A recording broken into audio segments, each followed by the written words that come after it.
Graça e paz, queridos.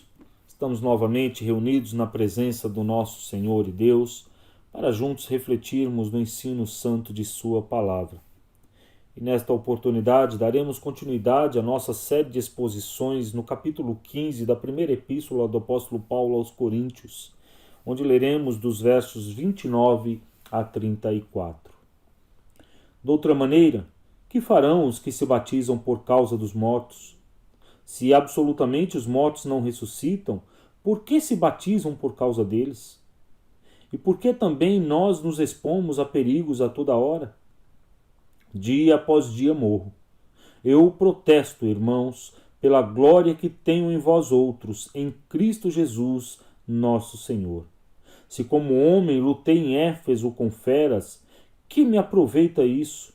Se os mortos não ressuscitam, comamos e bebamos, que amanhã morreremos. Não vos enganeis, as más conversações corrompem os bons costumes.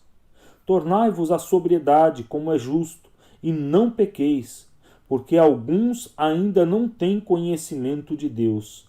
Isto digo para a vergonha vossa. Queridos, o apóstolo Paulo já expusera de forma magistral a essência do Evangelho, mostrando aos coríntios que o ponto nevrálgico ou central deste é a ressurreição. Ele asseverou ainda que se Cristo não ressuscitou, sua pregação e, consequentemente, a fé dos coríntios era inútil e eles estavam completamente perdidos, permanecendo em seus pecados. Isto implica em que jamais haviam sido justificados. Se não há ressurreição, a morte de Cristo não tem efeito vicário e substitutivo. E dessa forma, tanto os coríntios como todos aqueles que creram em Cristo, confiaram na sua ressurreição, na sua vitória sobre a morte, estão absolutamente perdidos. Pois um Salvador que foi vencido pela morte não pode salvar a quem quer que seja, pois não pôde salvar nem a ele mesmo. Não obstante o equívoco teológico dos coríntios, Paulo afirma de forma categórica e inequívoca que de fato Cristo ressuscitou dentre os mortos, sendo ele as primícias dos que dormem. E isto, queridos, tem consequências extraordinárias, visto que a ressurreição de Jesus é a marca de sua vitória sobre os seus inimigos.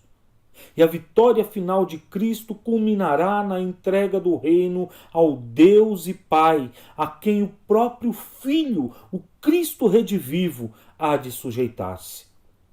E aqui é preciso lembrar a afirmação que nós já fizemos anteriormente, de que quando Cristo se sujeita ao Pai, ele não está sujeitando a sua essência, não está sujeitando o seu ser divino, mas sujeitando a sua obra como Salvador, a sua obra como Redentor dos eleitos, a sua obra como substituto daqueles a quem Deus escolheu antes da fundação do mundo. Havendo, portanto, apresentado todas estas verdades de modo tão eloquente, Paulo faz um questionamento muito sério no verso de número 29. De outra maneira, que farão os que se batizam por causa dos mortos? Se absolutamente os mortos não ressuscitam, por que se batizam por causa deles? Em nossos dias, queridos, há uma comunidade religiosa que realiza esse ato, o de batizar-se por aqueles que já morreram. E parece que essa não é uma prática contemporânea, essa não é uma prática moderna, não é uma prática dos nossos dias apenas, visto que o apóstolo Paulo aqui faz menção desta prática já em seus dias. Ou seja, há quase 2000 anos atrás, isso já existia. As pessoas já se batizavam pelos mortos. E aqui se instala um sério problema hermenêutico para nós. Ou seja, um sério problema interpretativo. Pois até hoje não se sabe exatamente o que Paulo quis dizer sobre o batizar-se pelos mortos. É possível, e talvez seja essa a explicação mais plausível, é possível que houvesse uma comunidade herética, uma seita nos dias de Paulo que realizava esse tipo de procedimento. Contudo, não há certeza de que fosse isso. Na verdade, cerca de 40 interpretações diferentes têm sido dadas a este versículo, sem contudo se chegar a uma conclusão satisfatória. Entretanto, percebe-se que Paulo não está fazendo aqui qualquer defesa dessa prática, senão que ele está usando esta prática a título de contraste. Talvez para mostrar aos coríntios que mesmo os pagãos não negavam a ressurreição dos mortos, ainda que usassem de práticas execráveis como esta, de práticas abomináveis e antibíblicas, até mesmo anticristãs como esta. O fato é que Paulo não esclarece quem se utilizava desta prática, e nem mesmo como isto acontecia.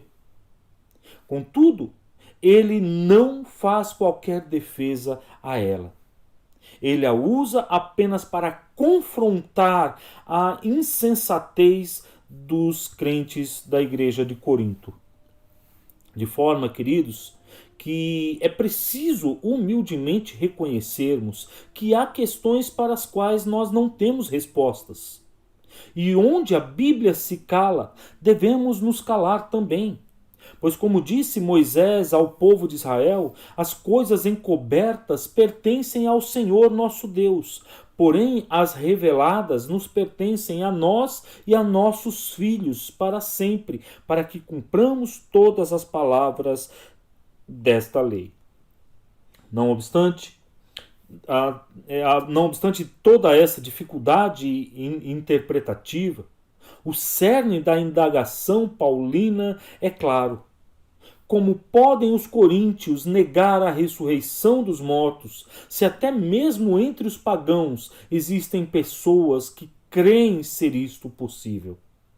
E mais, por que ele estaria disposto a sofrer e até morrer em prol do evangelho se os mortos não ressuscitam? Seu argumento é que se não há ressurreição, todos os seus sofrimentos em favor do evangelho são absolutamente inúteis. E ele deixa isso claro nos versos de 30 a 32. Acompanhem comigo, por favor. E por que também nós nos expomos a perigos a toda hora? Dia após dia morro. Eu protesto, irmãos, pela glória que tenho em vós outros, em Cristo Jesus, nosso Senhor. Se como homem lutei em Éfeso com feras, que me aproveita isto? Se os mortos não ressuscitam, comamos e bebamos, que amanhã morreremos. A argumentação de Paulo é naturalmente lógica, queridos. Se Cristo não ressuscitou, e se não há ressurreição dos mortos, sofrer e até morrer em favor do Evangelho é sofrer e morrer por nada. Paulo diz aqui que ele lutou com feras em Corinto, ou melhor, em Éfeso. Mas é importante nós entendermos que Paulo está aqui falando de forma figurada. Não significa exatamente que ele lutou contra animais selvagens na cidade de Éfeso, mas que ele enfrentou pessoas com um instinto selvagem. Pessoas que queriam calar a sua voz, que queriam eliminar a voz do Evangelho, que queriam a todo custo sufocar a verdade de Deus apresentada por meio do Evangelho pregado pelo apóstolo Paulo. Mais tarde, no capítulo, ou melhor, na sua segunda epístola aos Coríntios, o apóstolo Paulo faz menção a uma série de sofrimentos pelos quais passou, uma série de dificuldades que enfrentou no seu ministério apostólico. Isso ele diz, ou ele apresenta no na segunda epístola aos Coríntios, no capítulo 11, versos 23 a 31, quando ele diz: são ministros de Cristo? Falo como fora de mim. Eu ainda mais, em trabalhos, muito mais em prisões, em açoites sem medida, em perigos de morte muitas vezes. 5 vezes recebi dos judeus uma quarentena de açoites menos um. Fui 3 vezes fustigado com varas, uma vez apedrejado, em naufrágio 3 vezes. Naufrágio 3 vezes. Uma noite e um dia passei na voragem do mar. Em jornadas, muitas vezes, em perigos de rios, em perigos de salteadores, em perigos entre patrícios, em perigos entre gentios, em perigos na cidade, em perigos no deserto, em perigos no mar, em perigos entre falsos irmãos, em trabalhos e fadigas, em vigílias, muitas vezes, em fome e sede, em jejuns, muitas vezes, em frio e nudez. Além das coisas exteriores, algo que pesa sobre mim diariamente: a preocupação com todas as igrejas. Quem enfraquece, que também eu não enfraqueça. Quem se escandaliza, que eu não me inflame. Se tenho de gloriar-me, gloriar-me-ei no que diz respeito à minha fraqueza. O Deus e Pai do Senhor Jesus, que é eternamente bendito, sabe que não minto. Queridos, o apóstolo Paulo mostrou, portanto, quais os sofrimentos pelos quais ele passou ao longo de sua jornada ministerial, ao longo da sua jornada apostólica. Ele descreveu aqui os sofrimentos pelos quais ele passou em favor do Evangelho. Logo, é muito lógico ele questionar aos coríntios: por que eu passei por tanto sofrimento se simplesmente os mortos não ressuscitam e o Evangelho é inútil, a minha pregação não vale de nada?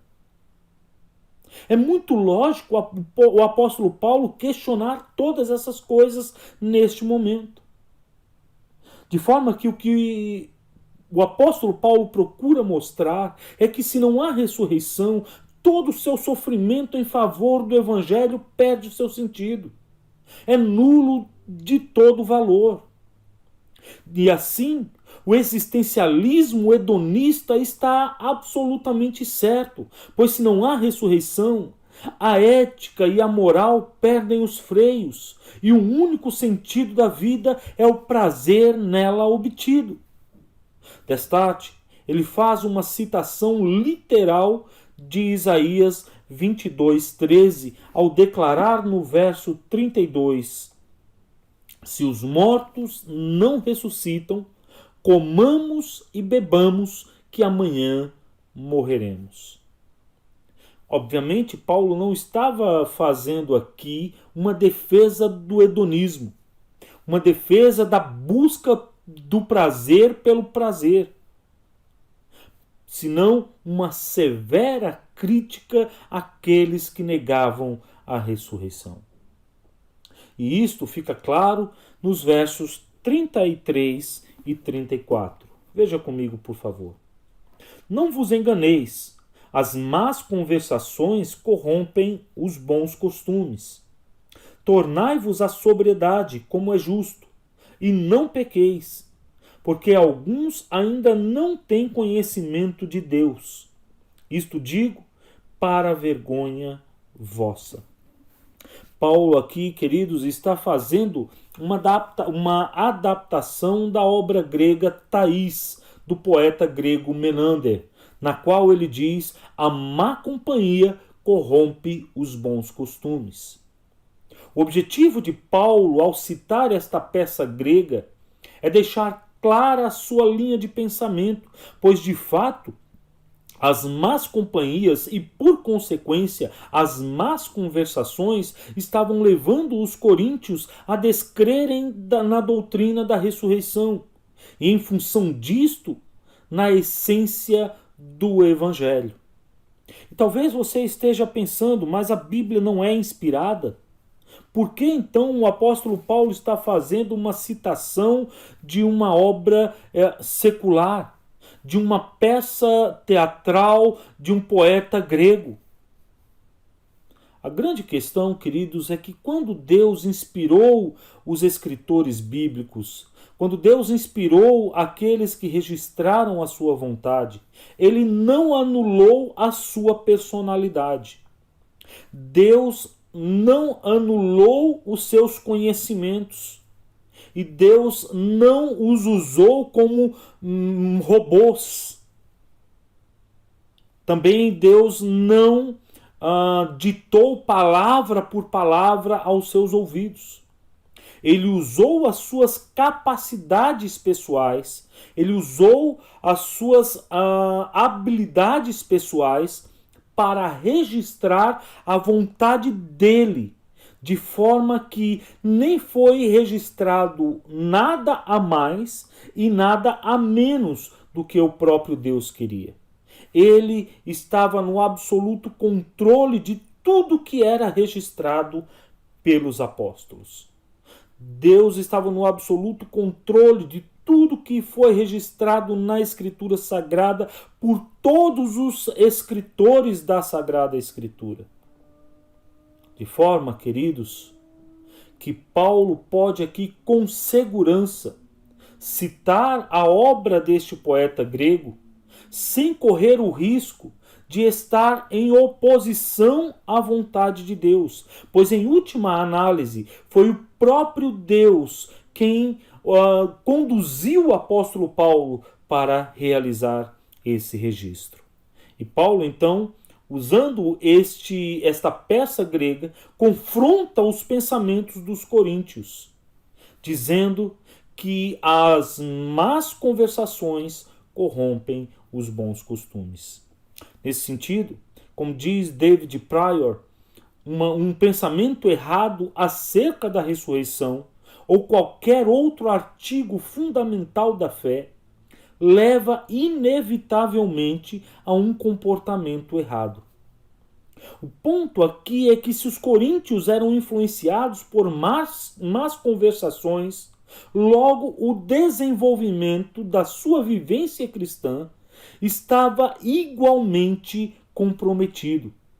Se eles se deixavam levar pelas más conversações, pelas más companhias, logo o seu comportamento seria afetado por tudo isso.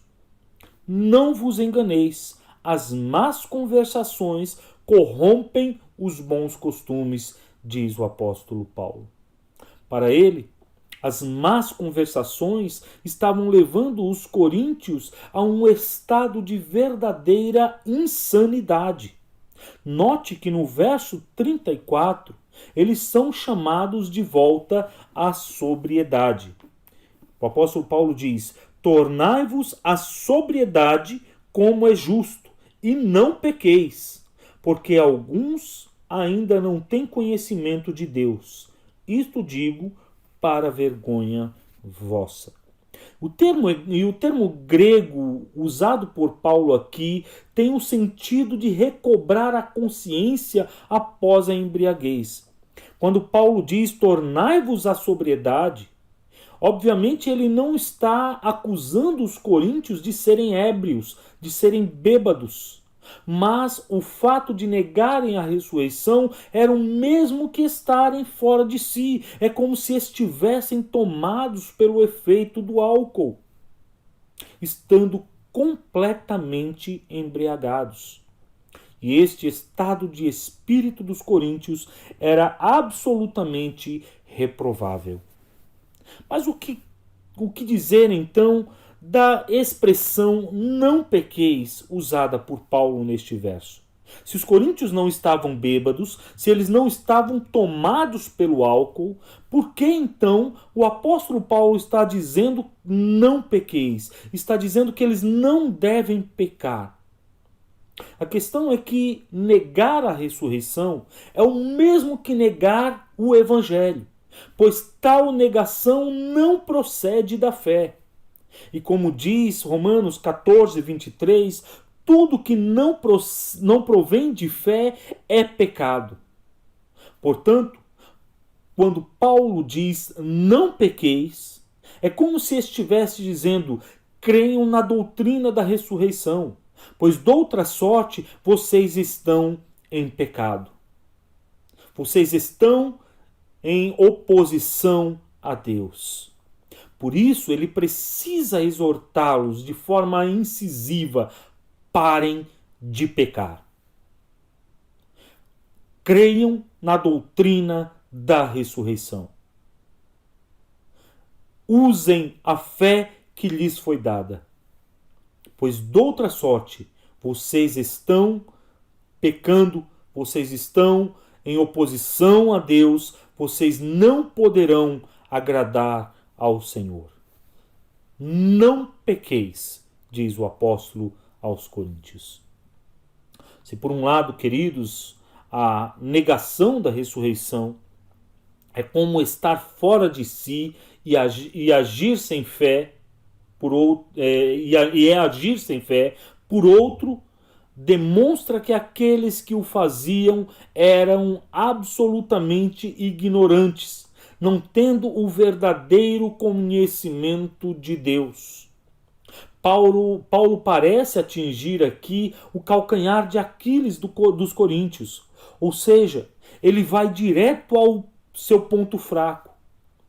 Isto porque os coríntios eram amantes do conhecimento, mas o conhecimento que diziam ter de Deus era algo distorcido, sem fundamento, perdido em meio às proposições humanas. Sua praxis cristã estava completamente comprometida, pois estava despida da virtude do Evangelho. Portanto, os coríntios deveriam sentir vergonha, não apenas de abandonarem sua esperança na ressurreição, mas, sobretudo, porque alguns não tinham o verdadeiro conhecimento de Deus. Para Paulo, negar a ressurreição é sinônimo de ignorância e não de conhecimento divino. E isto era uma vergonha para os coríntios. De modo que adquirir informações sobre Deus não é o mesmo que conhecer a Deus. Nesse sentido, devemos nos lembrar de Jó, que após estreitar seu relacionamento com o Senhor em meio aos grandes sofrimentos pelos quais passou, pôde enfim declarar: eu te conhecia só de ouvir, mas agora os meus olhos te veem. Queridos, precisamos ter um conhecimento prático de Deus. Precisamos conhecer a Deus pessoalmente, assim como Jó o conheceu. E só poderemos fazer isso se nós estreitarmos os nossos laços com o Senhor. E como faremos isso? Senão por meio da oração e da leitura constante diária da sua palavra, da meditação nas Sagradas Escrituras, de uma vida de devocional íntegra diante do nosso Deus. Um cristão que não ora é um cristão fadado ao fracasso. Um cristão que não lê as Escrituras é um cristão sem conhecimento verdadeiro de Deus, pois é a Escritura Sagrada que nos mostra, que nos ensina, que nos revela quem é o nosso Senhor. É a Escritura Sagrada que nos ensina quem é aquele que enviou o seu único Filho para morrer na cruz em nosso lugar. Portanto, precisamos conhecer melhor ao nosso Senhor. Precisamos conhecê-lo de forma prática e não apenas de modo teórico. Caminhando para o fim, e frente às verdades expostas no texto sagrado, precisamos atentar para alguns princípios práticos. Em primeiro lugar, precisamos entender que onde a Escritura se cala, devemos nos calar também. Especulações subjetivas podem nos afastar da verdade. Aquilo que cremos precisa ter fundamento sólido nas Sagradas Escrituras e não na axiologia que muitos insistem em defender nos nossos dias. Há pessoas que não estudam as Sagradas Escrituras, que não estudam a Palavra de Deus. E quando são confrontadas com os seus pensamentos heréticos, dizem: eu acho que as coisas não são bem assim. Eu acho que a Bíblia está dizendo isso ou aquilo. Essas pessoas estudam axiologia ao invés de estudarem teologia, que é o estudo sobre Deus. Queridos, precisamos eliminar de nossas vidas as especulações subjetivas, para que não sejamos afastados da verdade de Deus, assim como estava acontecendo com os coríntios. Em segundo lugar, todos nós passamos por lutas em nossa vida cristã. Mas se a nossa esperança estiver no Cristo ressurreto, certamente tudo valerá a pena. O apóstolo Paulo passou por diversas circunstâncias adversas, por muitos problemas, por muitas lutas, por muitos sofrimentos. Mas ele manteve os seus olhos postos naquele que venceu a morte e que prometeu voltar para nos buscar. De forma que Paulo se manteve firme em suas convicções, Paulo se manteve firme em sua fé, Paulo se manteve firme na pregação do Evangelho, Paulo se manteve firme em seu amor pelo Senhor. E nós também devemos fazer isso.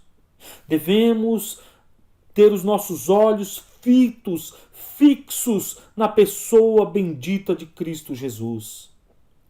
Destarte, temos duas opções nesta vida: passar pelas lutas e tribulações sorrindo e confiando em Deus, ou atravessá-las num mar de lágrimas e lamúrias, sem fé e sem esperança.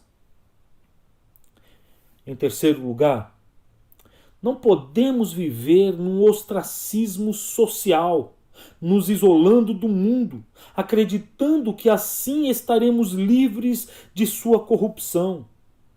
Quando o Senhor Jesus Cristo orou pelos discípulos, ele disse: não te peço, Pai, que os tires do mundo, mas que os livres do mal. Jesus Cristo pediu ao Pai não que tirasse os discípulos do mundo para que eles não fossem corrompidos, mas que fossem guardados da corrupção deste mundo. Por outro lado, não podemos também esquecer as palavras do salmista que nos adverte: bem-aventurado o homem que não anda no conselho dos ímpios, não se detém no caminho dos pecadores, nem se assenta na roda dos escarnecedores. Antes, o seu prazer está na lei do Senhor, e na sua lei medita de dia e de noite. Ou seja, embora permaneçamos neste mundo, temos que ter a consciência de que não somos deste mundo. E, portanto, não podemos seguir os conselhos dos ímpios, nem nos deter no caminho dos pecadores, e muito menos nos assentar na roda dos escarnecedores. O nosso prazer deve estar, portanto, na lei do Senhor, e na sua lei devemos meditar dia e noite. Em quarto e último lugar, podemos e devemos ler. Ler muito, ler obras sacras e também seculares, assim como o apóstolo Paulo. O apóstolo Paulo citou o poeta grego Menander não porque ele simplesmente teve um lapso de iluminação e citou. Muito pelo contrário. Ele havia lido e havia visto a obra deste poeta grego. E por ter lido a obra deste poeta, ele pôde citá-la, ele pôde falar sobre ela. E essa não foi a única oportunidade em que o apóstolo Paulo o fez. Quando ele se defendia frente aos atenienses, ele também fez citações de outros poetas, de outros filósofos gregos. E nós também devemos fazer isso. Devemos ler obras sacras, obras sagradas, como a palavra de Deus, livros que nos falam sobre a palavra de Deus, mas também devemos ler outros livros, livros que nos tragam conhecimento cultural, livros que nos tragam uma bagagem científica, cultural, filosófica, que venham a acrescentar ao conhecimento que temos das Escrituras. Mas nunca devemos esquecer que o verdadeiro conhecimento de Deus nos é dado única e exclusivamente na sua revelação especial, na sua palavra, na Sagrada Escritura. É ali, na Sagrada Escritura, que Deus revela quem Ele é. É na Sagrada Escritura que Deus revela quem Ele é, a sua vontade. É na Sagrada Escritura que ele revela o seu plano redentor. É na Sagrada Escritura que ele revela o que fará naquele grande dia, quando Cristo Jesus voltar. Devemos, portanto, desenvolver em nossa vida uma vida de santificação, de oração e de fé, lendo e confiando em Deus. Devemos nos santificar, pois sem a santificação, como diz o autor aos Hebreus, ninguém verá o Senhor. Que Deus nos conceda a sua graça e nos ajude a vivermos de modo digno da nossa vocação. Que Ele nos conceda a sua graça e nos conceda a alegria, a satisfação de em tudo honrarmos o seu santo nome. Que assim seja, para a glória de Deus, hoje e eternamente. Amém.